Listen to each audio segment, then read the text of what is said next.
mais il enseigne avec l'autorité que Dieu lui donne. Jésus guérit un lépreux. Jésus descend de la montagne, et des foules nombreuses le suivent. Un lépreux s'approche, il se met à genoux devant Jésus et lui dit « Seigneur, si tu le veux, tu peux me guérir. » Jésus tend la main, il touche le lépreux en disant « Je le veux, sois guéri. » Aussitôt, l'homme est guéri de sa lèpre. Jésus lui dit encore « Attention, ne dis rien à personne, mais va te montrer au prêtre et offre le sacrifice que Moïse a commandé. Ainsi, tous auront la preuve que tu es guéri. » Jésus guérit le serviteur d'un officier romain. Jésus entre dans Capernaüm.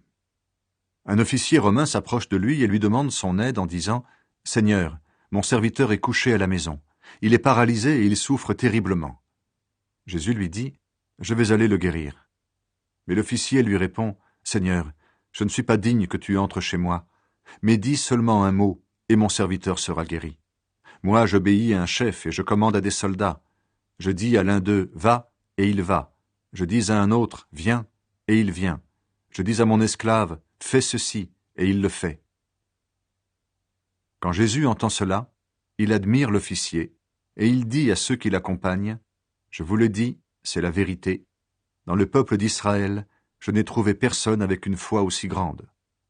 Oui, je vous l'affirme, beaucoup de gens viendront de l'Est et de l'Ouest et ils prendront le grand repas avec Abraham, Isaac et Jacob dans le royaume des cieux. Mais ceux qui devaient entrer dans le royaume, on les jettera dehors dans la nuit. Là, ils pleureront et ils grinceront des dents. » Et Jésus dit à l'officier, « Retourne chez toi. À cause de ta foi, ce que tu as demandé va arriver. » Et au même moment, le serviteur est guéri. Jésus guérit la belle-mère de Pierre et d'autres malades. Jésus va dans la maison de Pierre. Il voit la belle-mère de Pierre. Elle est couchée avec de la fièvre. Jésus lui touche la main, et la fièvre la quitte. La belle-mère de Pierre se lève, et elle se met à servir Jésus. Le soir arrive. On amène à Jésus beaucoup de gens qui ont des esprits mauvais. Par sa parole, il chasse les esprits et il guérit tous les malades. Ainsi, Jésus réalise ce que le prophète Ésaïe a annoncé. Il a pris ce qui nous fait souffrir, et il a porté sur lui nos maladies. Des gens veulent suivre Jésus. Quand Jésus voit la foule autour de lui, il donne l'ordre d'aller de l'autre côté du lac.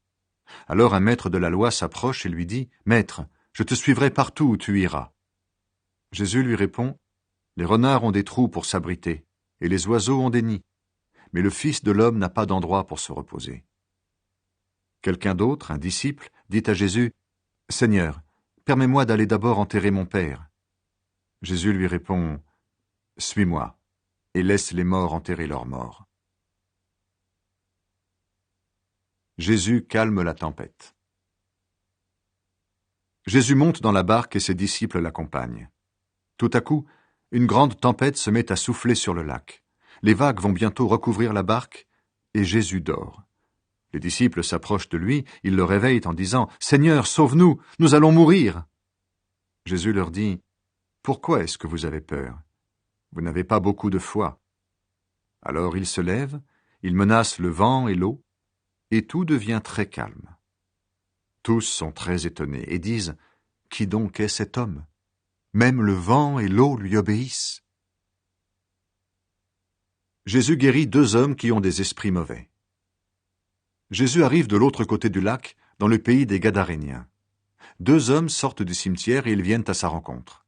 Ils ont des esprits mauvais en eux. Ils sont très dangereux et personne n'ose passer par ce chemin.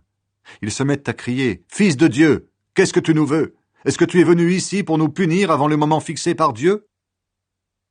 Un peu plus loin, il y a un grand troupeau de cochons en train de chercher leur nourriture. Les esprits mauvais supplient Jésus en disant « Si tu veux nous chasser, envoie-nous dans ce troupeau de cochons. » Jésus leur dit « Allez-y. » Les esprits mauvais sortent des 2 hommes et ils entrent dans les cochons. Alors tout le troupeau se précipite du haut de la pente dans le lac et les cochons se noient.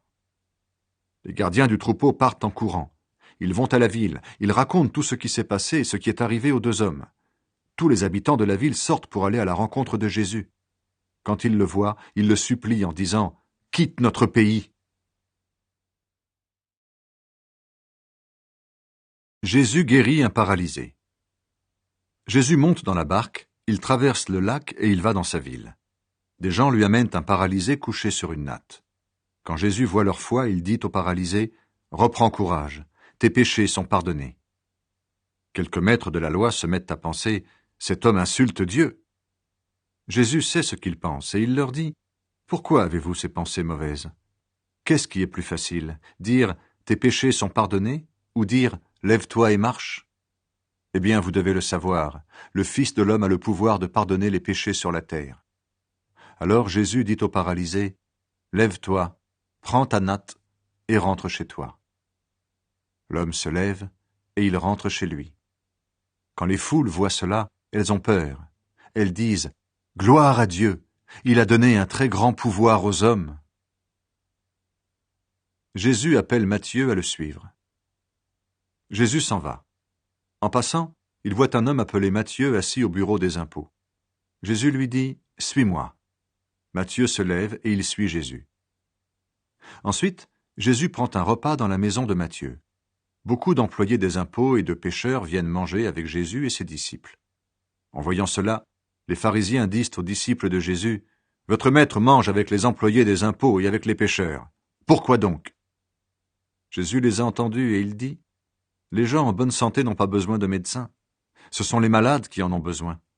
Allez donc apprendre le sens de cette phrase des livres saints « Je désire l'amour et non les sacrifices d'animaux. » En effet, je ne suis pas venu appeler ceux qui se croient justes, mais ceux qui se reconnaissent pécheurs. Jésus parle du jeûne. Alors les disciples de Jean-Baptiste s'approchent de Jésus et lui disent « Les pharisiens et nous-mêmes nous jeûnons souvent, mais tes disciples à toi ne jeûnent pas. Pourquoi donc ?» Jésus leur dit « Est-ce que les invités à un mariage peuvent être tristes quand le marié est avec eux? Mais le moment va venir où on leur enlèvera le marié. Alors ils jeûneront. Personne ne met un morceau de tissu neuf sur un vieux vêtement. Sinon, le morceau neuf arrache une partie du vieux vêtement, et le trou dans le vieux vêtement est encore plus grand. Personne ne met du vin nouveau dans de vieilles outres, sinon les outres éclatent, le vin coule par terre et les outres sont abîmées. Mais on met du vin nouveau dans des outres neuves. Ainsi le vin et les outres se conservent bien. Jésus guérit une femme et rend la vie à une petite fille. Pendant que Jésus leur dit cela, un notable arrive. Il se met à genoux devant Jésus et lui dit « Ma fille vient de mourir, mais va poser ta main sur sa tête, et elle vivra. » Jésus se lève et suit le notable. Les disciples de Jésus viennent aussi. Il y a là une femme qui est malade. Elle perd du sang depuis 12 ans. Elle s'approche de Jésus par derrière et elle touche le bord de son vêtement. En effet, elle se dit « Si seulement je touche son vêtement, je serai guérie. » Jésus se retourne, il la voit et lui dit « Reprends courage, ta foi t'a sauvée. » Et au même moment, la femme est guérie. Jésus arrive à la maison du notable. Il voit les musiciens prêts pour l'enterrement et la foule qui fait du bruit. Il leur dit « Allez-vous-en, la petite fille n'est pas morte, mais elle dort. » Les gens se moquent de lui. On fait sortir la foule. Jésus entre dans la maison. Il prend la petite fille par la main et elle se lève. Dans toute la région, on se met à raconter cela. Jésus guérit 2 aveugles. Jésus s'en va. 2 aveugles se mettent à le suivre en criant « Fils de David, aie pitié de nous !» Jésus entre dans la maison. Les aveugles s'approchent de lui et Jésus leur dit « Est-ce que vous croyez que je peux faire cela ?» Ils lui répondent « Oui, Seigneur. » Alors Jésus touche leurs yeux en disant « Que les choses se passent pour vous comme vous avez cru. » Leurs yeux sont guéris. Jésus leur parle sévèrement en disant « Attention, personne ne doit le savoir. » Mais quand les aveugles sont sortis, ils parlent de Jésus dans toute la région. Jésus guérit un homme muet. Au moment où les aveugles sortent, on amène à Jésus un homme qui est muet, à cause d'un esprit mauvais. Jésus chasse l'esprit mauvais, et le muet se met